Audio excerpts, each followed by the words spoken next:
There's a lot of advice out there about the inner critic and how to silence it. And I think this is the worst advice to follow. Every time I've tried to quiet my inner critic, it usually gets louder. And here's the worst part. If you ignore, push away, silence, try and quiet that inner critic, that loud voice in your head that pops up usually at the worst times, you're actually missing some really important data about yourself. And most importantly, what we're going to learn in this episode is the skill that inner critic actually has to offer you. So we're going to talk about naming that inner critic and really honing in on its specific and very special superpower. Let's dive in. 1, 2, whoo! Welcome back to Authenticity Lab. This is season 2 of the podcast, where we are connecting with our authentic self and learning how that allows us to thrive in uncertain situations. We're in step 1 of my Calibrate, Experiment, Optimize framework, and we're focusing on song number 3 of my album, I Am. My song is called Fool, and it's all about that inner critic voice that we all have. Now, last episode, in episode 10, we learned a phrase to completely disarm it, so it's not driving the bus of your life. This comes from a world-renowned shame researcher, Brené Brown, and the phrase is, the story I'm telling myself is. You can go back to that episode and watch how we disarm that inner critic. Today, we're going to go deeper. We're going to identify the unique voice of your inner critic, why it shows up, and how to collect some baseline data on it so that you can actually use it for your benefit. We'll talk more about using your inner critic and its special skills in episode 12. Let's dive into the story. So this was a couple years ago, and I was interviewing for the position I currently have as an assistant professor of chemistry. They had tasked me with the specific teaching demo they wanted me to do. I don't know if you've ever had an interview that made you really nervous, but this one started to make me nervous because I was there in Kansas City. They had flown me in, and there I was the night before, and I thought, I still don't have this teaching demo figured out. And the reason I was worried about it was because it was a topic I wasn't familiar with. I had mainly taught organic chemistry, and they asked me to teach a topic on enzyme kinetics, which is a biochemistry topic, and one that I hadn't learned since, undergrad. I was in my early 20s when I learned that, or should have. So here I am in the hotel room. By this time, it's 11 o'clock at night. I had been trying to work on it for a couple of hours because I had a dinner with them that evening. And I thought, well, I'll just put together a lesson plan.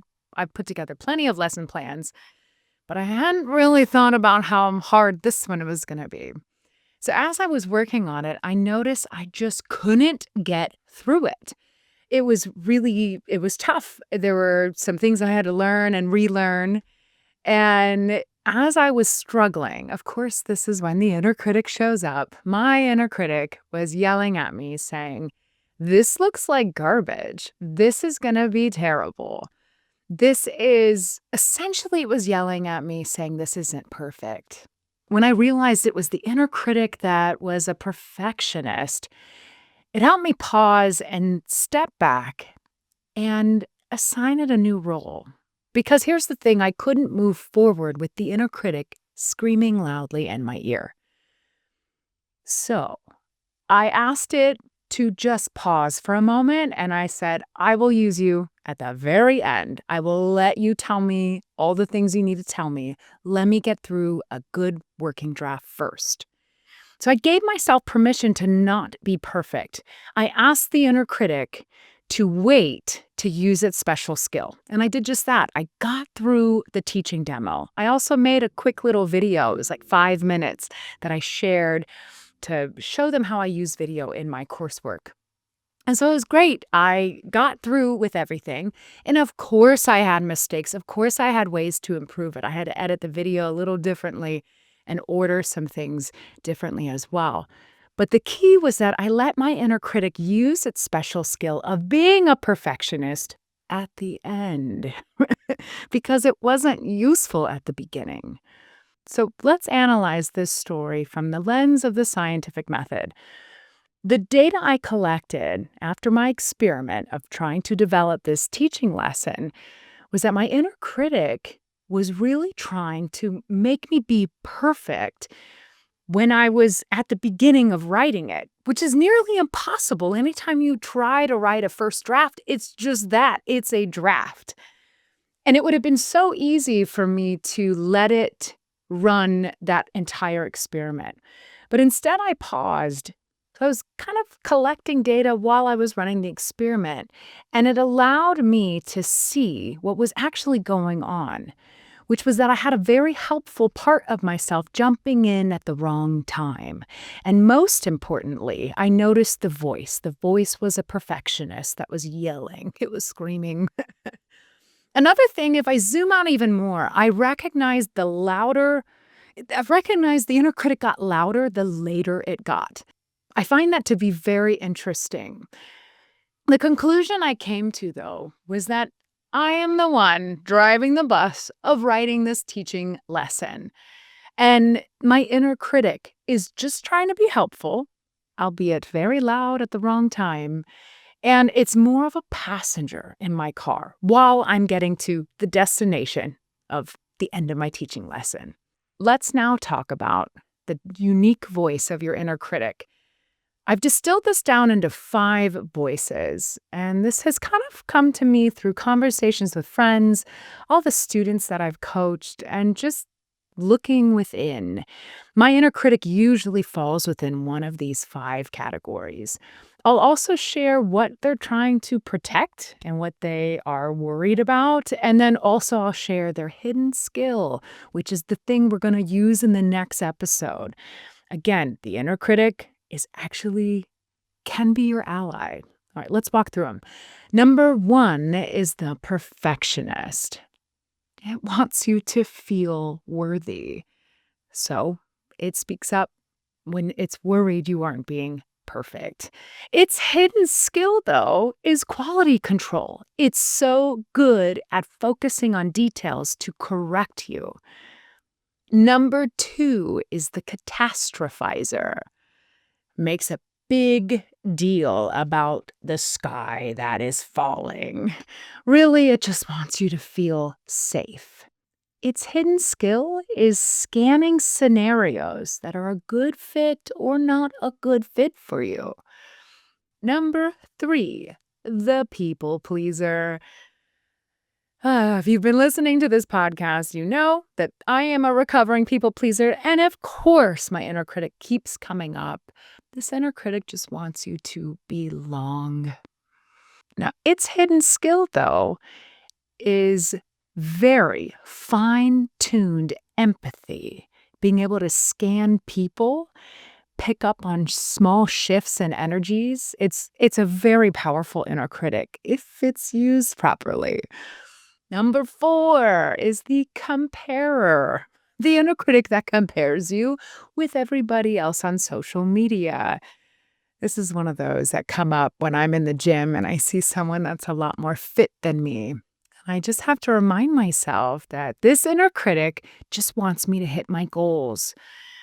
Its hidden skill is that it helps you benchmark where you're at and where you want to be. Number 5 is the Taskmaster. This inner critic wants to make sure you get the things done and keeps moving. And its hidden skill is to help activate you to get you going.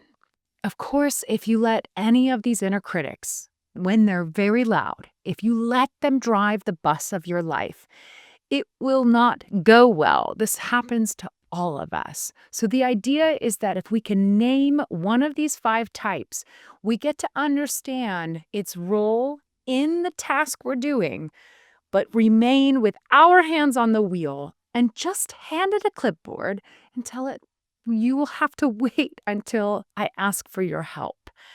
So you might want to go back and listen to that to see which one of the 5 that you often hear. For me, it's the perfectionist, number 1, and number 3, the people pleaser. Those two are probably my loudest inner critics. And a lot of our inner critic just comes from coping skills we built when we were younger. These are ways we learned to survive. Now, here's the key. Here is the biggest takeaway I want you to know. If you try to quiet it, if you push it away, if you try to silence that inner critic, you're essentially cutting off part of your superpower. This skill is your skill. You've honed it for years and years and years. The idea is that you're just not going to let it drive the bus. You're driving the bus, and you notice who's sitting in that front seat of the bus, who's right in your ear. And when you notice who that is, you get to invite them at specific parts of your journey so they can be useful and not completely veer you off into the wrong direction. It's time for our calibration moment. Now, this step of the journey is the most important part. Where are you at? This is where we get our baseline. This is not about fixing, rather, it's about being radically honest. And when you do this, you can get the best data so that when you try stuff in life, you know where you're starting. So this week, when you're out and about living your life, the next time an inner critic pops up, you might choose to do what we did in last episode 10, which was to disarm it. The story I'm telling myself is, and repeat what the inner critic says. This gives you some space. This gives you distance from your inner critic. You will get more and more skilled at this as you practice it. All of these things are practice. Just like in the chemistry lab, the more you do it, the better you get. When you practice this enough, you're going to be able to notice the inner critic and be able to be distant from it so you can analyze which of the 5 types of voices this inner critic is.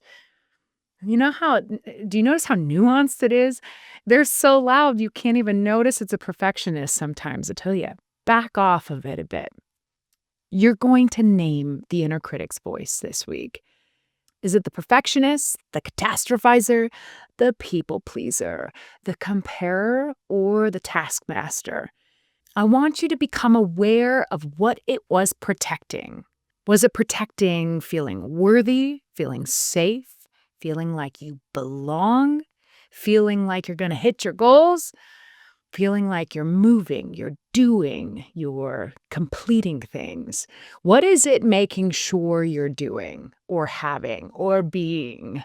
By naming it, you allow it to be real for yourself, that this is a real need, that your inner critic is popping up in your head because it's worried you aren't going to get it. Do you notice how much of a friend it sounds like, actually?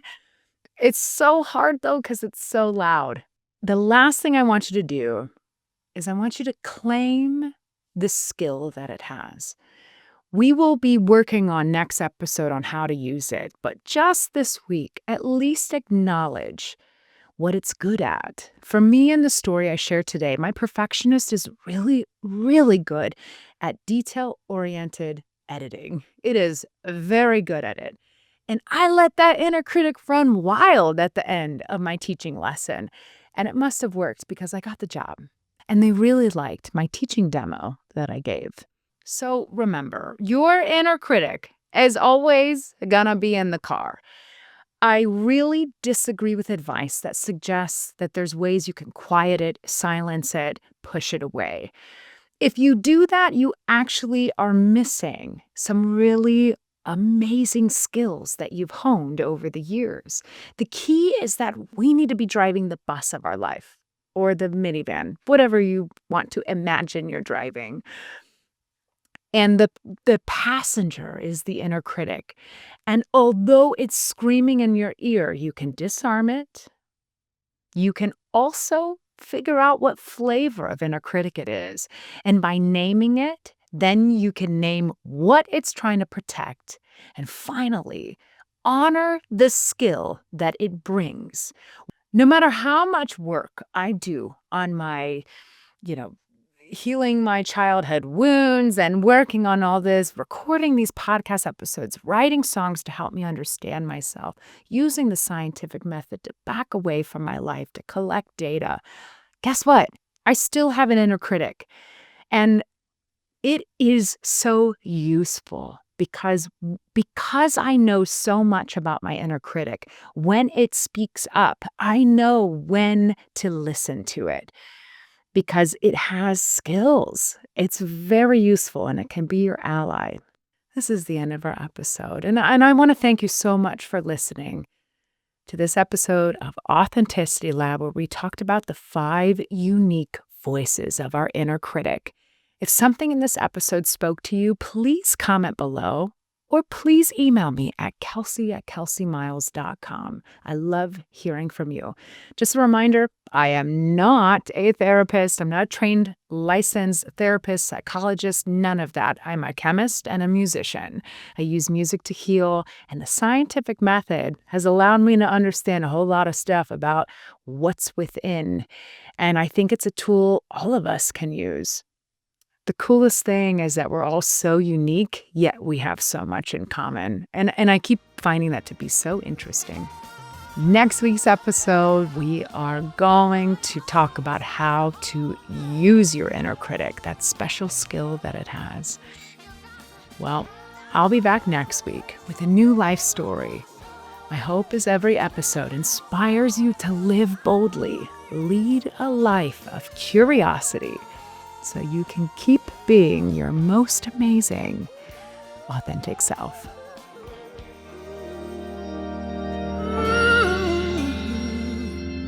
Yeah, that house will always call you.